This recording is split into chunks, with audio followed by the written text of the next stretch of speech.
Hello everyone, আসসালামু আলাইকুম। বরাবরের মতো আবার নতুন একটি ভিডিও নিয়ে আসলাম আপনাদের মাঝে। তো আজকে কিন্তু আমরা আমাদের জমি দেখতে যাচ্ছি, কারণ জমিতে নাকি অনেক ঘাস চুরি হয়েছে। তো বৃষ্টির কারণে আমরা বিগত 5-6 দিন প্রায় জমিতে যাই না, কারণ যে পর্যাপ্ত পরিমাণে বৃষ্টি, এর মাঝে যাওয়ার কোনো সুযোগই হয় না। তো আজকে আমরা যাব এবং আপনাদের দেখাবো যে জমির বর্তমান পরিস্থিতি কি, অথবা কি পরিমাণে জোরে কাটছে, এটা আজকে বিস্তারিত আমি আপনাদের দেখাবো। তো আপনারা আমাদের সাথে থাকুন। আমরা কিন্তু আমাদের জমিতে চলে আসছি, অর্থাৎ জমি কিন্তু এটা বেড়া, হ্যাঁ, বেড়াতে কিন্তু সর্বপ্রথম আগে কচা গাছ ছিল। তো কচা গাছ এর বদলে কিন্তু মাঝে কিন্তু আমরা পাতাবাহার গাছ লাগিয়েছি, অর্থাৎ এই যে জায়গাটা ছিল, জায়গাটা কিন্তু গ্যাপ পূরণ হয়ে গেছে, অর্থাৎ এখন কচার তেমন প্রয়োজন পড়ে না। অর্থাৎ পাতাবাহার দেওয়ার কারণে কিন্তু দেখেন ছাগল গরু হাঁস মুরগি কিছু ঢোকার সম্ভাবনা নাই। অর্থাৎ এগুলো সুন্দর একটি বেড়া, হ্যাঁ, এবং যদি আপনি সেটে রাখতে পারেন তাহলে কিন্তু আপনার এটি অনেক বেড়া হিসেবে কার্যকর হবে। তো আমরা কিন্তু আমাদের জমিতে চলে আসলাম। জমিতে দেখতে পাচ্ছেন যে প্রচুর পরিমাণে পানি, অর্থাৎ প্রত্যেকটা জায়গায় পানি, হ্যাঁ। তো আমরা আপনাদের দেখাবো কি পরিমাণে সঠিক আমরা জানি না যে কোন পাশ থেকে আর কি চোরে নিছে। তবে এখন আমাদের জমির ভিতরে গিয়ে দেখতে হবে যে চোরে আসলে কোন পাশ থেকে ঘাস চুরি করছে বা কাটছে, আমরা বুঝতে পারবো যে না আসলেই এই পাশ থেকে আমাদের ঘাস চুরি হয়েছে।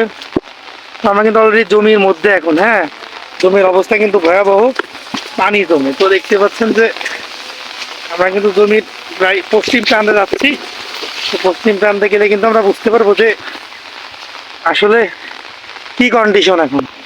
এটা কিন্তু আমাদের একদম জমির শেষ মাথা, অর্থাৎ পশ্চিম দিকের শেষ মাথা। পশ্চিম দিকের শেষ মাথা দিয়ে আমরা দেখতেছি যে এদিক থেকে চুরি হয়েছে কি না। তবে এদিকের চুরির সম্ভাবনা নেই, এদিকে হয় নাই। তো খুব সম্ভবত মনে হয় এই যে এখান থেকে, এই যে এখান থেকে চুরি করছে। দেখছেন প্রতিবার, অর্থাৎ প্রতিবার বর্ষার মৌসুম শীতের মৌসুম চুরি করে। দেখেন কি একটা অবস্থা। চুরি করে করুক, এটা কোনো ব্যাপার না, কিন্তু সবচেয়ে বড় সমস্যা হচ্ছে যে ঘাস বড় হইলে তখন চুরি 1 বোঝা কেন 2 বোঝা কাটলেও কোনো সমস্যা হয় না। কিন্তু এখন যে কাটছে না, এখন কাটার ফলে কি হবে, এই যে ঘন বৃষ্টি এবং গাছের গোড়া কিন্তু পরিপক্ক হয় নাই, শক্ত হয় নাই, অর্থাৎ জালি অবস্থায় আছে। অর্থাৎ এই ঘাসগুলো কিন্তু নিশ্চিত মারা যাবে, হ্যাঁ, অর্থাৎ নিশ্চিত মারা যাবে, এগুলো বাঁচার সম্ভাবনা নেই। অর্থাৎ হচ্ছে চুরি করার মূল কারণ হচ্ছে এরা উল্টাপাল্টা কাটে। এবং দেখেন আমি গত ভিডিওতে বলেছিলাম যে কাটার সঠিক নিয়ম দেখেন, কিন্তু না, এরা উল্টাপাল্টা করে কাটছে। এই দেখেন প্রত্যেকটা গাছের গোড়া উল্টাপাল্টা করে কাটছে, অর্থাৎ এই গোড়াগুলো বাঁচার কোনো সম্ভাবনাই নেই। তবে আমাদের অন্যান্য দিকে কাটছে কিনা আমরা দেখব এই বৃষ্টির ভিতরে, যে অন্যান্য দিকের, তবে না, অন্যান্য কোনো দিক দিয়ে কাটে নাই। অর্থাৎ জমির ভিতরে হয়তো ঘাস কাটার নাম করে ঢুকে, অথবা অতিবৃষ্টির ফলে ছাগলের খাবার জোগাড় করতে না পেরে হয়তো এরকম ঘাস কাটছে, এরকম কিছু। দেখতে পাচ্ছেন যে আমাদের সম্পূর্ণ জমিতে কিন্তু পর্যাপ্ত পরিমাণে ঘাস গজাইছে, অর্থাৎ ঘাসের গজানোর ক্ষমতা এবার বেশি। তো আমি গত ভিডিওতে আপনার দেখিয়েছিলাম যে সারের পরিমাণও কিন্তু অনেক বেশি দিয়েছিলাম। তবে আমরা কিন্তু পুনরায় আবার বৃষ্টি একটু কম হলে, অর্থাৎ কাল পরশু কিন্তু আমরা আবারও সার দিব, যেন আমাদের ঘাসের উৎপাদন এই বর্ষার মৌসুমে অনেক বেশি হয়।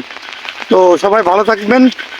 যে কোনো কৃষি সংক্রান্ত তথ্যর জন্য যোগাযোগ করতে পারেন, অথবা ঘাস সংক্রান্ত কোনো তথ্য চাইলে কমেন্ট বক্সে অবশ্যই জানাবেন। আবারও নতুন কোনো ভিডিও নিয়ে আসবো আপনাদের মাঝে। তো আশা করি সবাই অনেক ভালো থাকবেন। ধন্যবাদ সবাইকে।